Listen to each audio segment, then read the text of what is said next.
સુરત જિલ્લાના કામરેજ ખાતે રાજ્યના ગૃહમંત્રી હર્ષ સંઘવીની અધ્યક્ષતામાં સરપંચ પરિસંવાદ કાર્યક્રમનું આયોજન કરવામાં આવ્યું હતું, જેમાં જિલ્લાના 549 જેટલા સરપંચ ડેપ્યુટી સરપંચ ઉપસ્થિત રહ્યા હતા.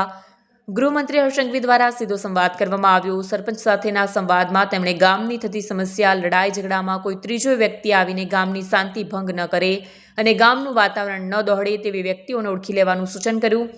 ગામમાં એક પણ નવો વ્યક્તિ બહારથી રહેવા આવે તેની સરપંચને જાણ હોવી જોઈએ. ક્યાંથી તે રહેવા આવ્યો છે તેની હિલચાલ બાબતે પણ ગામના સરપંચે ધ્યાન રાખવું જોઈએ, જેથી કરીને ગામના જ્યારે પણ કોઈ બનાવ બને ત્યારે આવા વ્યક્તિઓ મહત્વની કડીરૂપ સાબિત થતા હોય છે.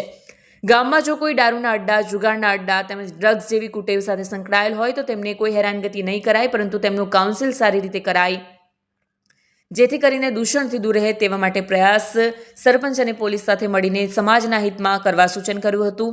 સુરત જિલ્લા પોલીસ દ્વારા યોજવામાં આવેલ કાર્યક્રમ રેન્જ આઈજી પ્રેમવીરસિંહ, જિલ્લા પોલીસ વડા હિતેશ જોઈસર સહિતના અધિકારીઓ ઉપસ્થિત રહ્યા હતા. તેમજ ફરજ ઉપર સારી કામગીરી કરનાર પોલીસ કર્મીઓને પ્રશંસાપત્ર તેમજ અલગ અલગ સ્પર્ધામાં ભાગ લીધેલને ઇનામ આપવામાં આવ્યું હતું. જગદીશ ભરવાડ, ન્યૂઝ 14 કામરેજ. આજે ગુજરાત પોલીસ દ્વારા એક નવતર પ્રયોગ થકી રાજ્યના તમામ પોલીસ સ્ટેશનમાં આવતા ગામડાઓ અને ગામડાના સરપંચશ્રીઓ અને ઉપસરપંચશ્રીઓ જોડે એક પરિસંવાદનો કાર્યક્રમનું આયોજન કરવામાં આવ્યું. આ કાર્યક્રમમાં રાજ્યના હજારો સરપંચો આજે ઉત્સાહપૂર્વક જોડાયા અને એ કાર્યક્રમમાં સરપંચો થકી સામાન્ય નાગરિકો સુધી સાયબર ક્રાઇમના શિકાર બનતા કઈ રીતે રોકી શકાય, ગામમાં કોઈ બી પ્રકારનું અસામાજિક તત્વ કાકા કોઈ બી અસામાજિક કામ ચાલતું હોય તો તેની સંપૂર્ણ સાચી માહિતી એ પોલીસ સ્ટેશન સુધી પહોંચી શકે. સાથે સાથે સરપંચશ્રીઓ પાસે ગામમાં નાના મોટા કોઈ બી ક્લેશ હોય, કોઈ બી પ્રકારના વર્ગ વિગ્રહ હોય કે કોઈ બી પ્રકારે કોઈ સમાજને અનબનના કારણે વર્ષોથી ના બનતું હોય તો એને પોલીસ જોડે બેસાડીને સમાજની અંદર વધુમાં વધુ એકતા કઈ રીતે આવી શકે તે માટે બી આ કામગીરી કરવામાં આવી છે. આ કોઈ કાર્યક્રમ નથી, આ કોઈ બી પ્રકારનું ભાષણ કે કોઈ સેમિનાર નથી. આ રાજ્યના ઇતિહાસમાં ગ્રામ્યમાં લો એન્ડ ઓર્ડર મેન્ટેન કરવા માટે, લો એન્ડ ઓર્ડરમાં વધુમાં વધુ નાગરિકોને મદદ કરવા માટે આજ તકનું સૌથી મોટો પરિસંવાદ છે.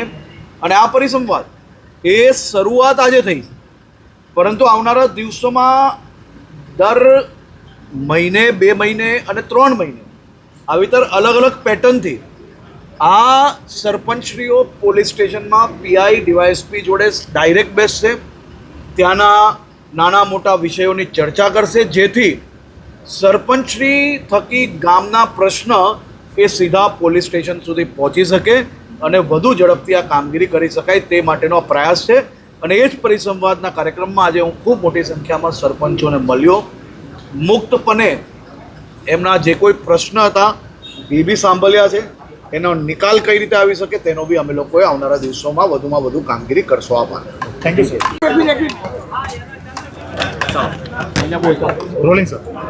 આજના કાર્યક્રમમાં આજરોજ માનનીય ગૃહ રાજ્ય મંત્રી શ્રી હર્ષ સંઘવી શ્રીનાઓની અધ્યક્ષ સ્થાને સુરત ગ્રામ્ય જિલ્લાનો સરપંચશ્રીઓ સાથે પરિસંવાદ કાર્યક્રમનું આયોજન કરવામાં આવેલ છે.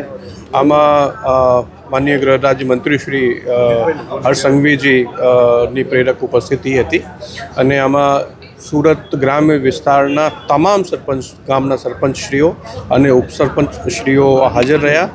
આ કાર્યક્રમમાં વિવિધ પોલીસ વિભાગથી સંબંધિત જે બાબતોમાં સરપંચશ્રીઓનું સાથ સહકાર મળે એ બાબત ઉપર માનનીય મંત્રીશ્રી દ્વારા ભાર મૂકવામાં આવેલ છે. અને આ જે પહેલ છે એ પ્રજા અને પોલીસ વચ્ચેના જે સંબંધો છે એ વધારે મજબૂત બને તેના માટે ખૂબ જ કારગર નીવડશે એવું મારું માનવું છે.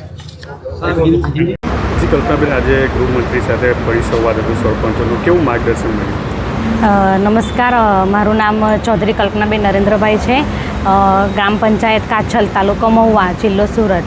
તો આજે મને જે મહુવા પોલીસ સ્ટેશન થકી અમારો જે એક સરપંચ પરિસંવાદનો કાર્યક્રમ હતો એમાં મને આમંત્રિત કરવામાં આવી હતી અને એમાં અમારી જે ગૃહમંત્રી હર્ષ સંઘવી સાથે મંત્રીશ્રી સાથે મુલાકાત હતી અને તેમાં તેમણે ગ્રામ્ય લેવલેના પ્રશ્નો અને આજની પરિસ્થિતિમાં શું પ્રશ્નો છે એમની ચર્ચા વિચારણા કરવામાં આવી હતી અને એમનો યોગ્ય સલાહ માર્ગદર્શન આપ્યું અને અમારા જે ગ્રામ્ય લેવલના જે પ્રશ્નો છે એમની પણ અમે માંગણી અને રજૂઆત કરી હતી.